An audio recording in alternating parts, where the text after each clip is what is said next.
Celiac disease is common in the Western world with a prevalence of 0.5 to 3%. It is an autoimmune disorder triggered by dietary gluten ingestion that occurs only in the genetically predisposed. The immunological response to gluten causes chronic inflammation and villous atrophy in the mucosa of the small intestine and subsequent nutrient malabsorption. Hi, my name is Ashutosh Narayan, And I'm Abhishek Nimkar. and we are the first and second authors of the upcoming article in the Mayo Clinic Proceedings titled Atherosclerotic Cardiovascular Disease Prevalence Among Patients with Celiac Disease in the United States. We are here to share with you the results and implication of our study. We would like to thank our co-authors, Dr. Stephen Jasmajian, Dr. Bernard Gittler, and Dr. Prakash Acharya for their invaluable input and support. What is not commonly known is that although celiac disease primarily targets the proximal small bowel, these patients often have concomitant systemic inflammation. Autoimmune disorders with chronic systemic inflammation, such as lupus and rheumatoid arthritis, are associated with an increased risk of cardiovascular diseases. Atherosclerosis, which is essentially an inflammatory disease, is thus potentiated in these disorders. This naturally begs the question whether the chronic underlying inflammation in patients with celiac disease increases the cardiovascular risk. Previous studies have been unable to clarify the association between celiac disease and cardiovascular diseases, with different studies reporting both an increased risk and a decreased risk of cardiovascular illness in these patients. The objective of our study was to calculate the prevalence of cardiovascular diseases in patients with celiac disease and compare the same to a matched cohort. For our patient population, we identified patients with celiac disease hospitalized between 2005 and 2014 from the National Inpatient Sample Database. We matched each patient with celiac disease with 5 patients without celiac disease by propensity score based nearest neighbor matching. In the final analysis, adult patients with celiac disease were compared to the matched cohort.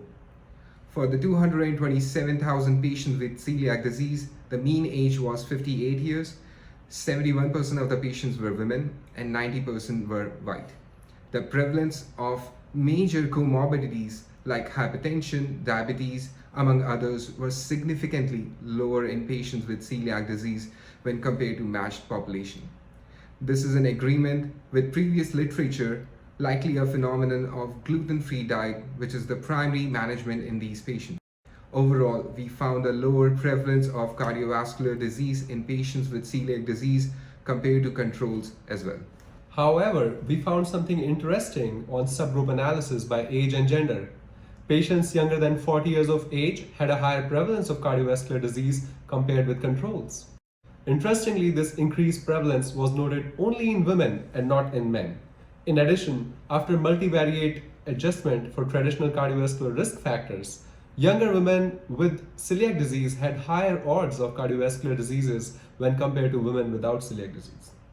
Besides younger women, there was no difference in odds of cardiovascular disease in any other age or gender subgroup. As expected, patients with cardiovascular diseases had higher odds of inpatient mortality. A few different hypotheses might explain the higher cardiovascular risk in young women with celiac disease. It has been reported that there is increased local as well as systemic inflammation in younger individuals with celiac disease at the time of diagnosis when compared to older patients. Women with celiac disease have been shown to have symptoms that correlate with low estrogen levels. If estrogen levels are indeed lower in these women, this would certainly lead to a higher prevalence of cardiovascular disease in women with celiac disease, as seen in our study. To summarize, the most important finding of our study was the increased prevalence as well as higher odds of cardiovascular diseases in young women with celiac disease when compared to controls. Even more remarkable was that this increased prevalence was noted despite a more favorable cardiovascular risk profile in these patients. Based on our findings, we recommend a more detailed cardiovascular risk assessment in patients with celiac disease from a younger age. In addition, traditional risk factor assessment, there could be a potential role of screening for subclinical atherosclerosis, particularly in high-risk patients, that is, younger women.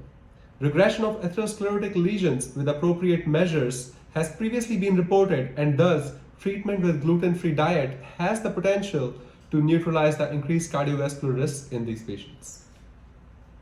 Thank you.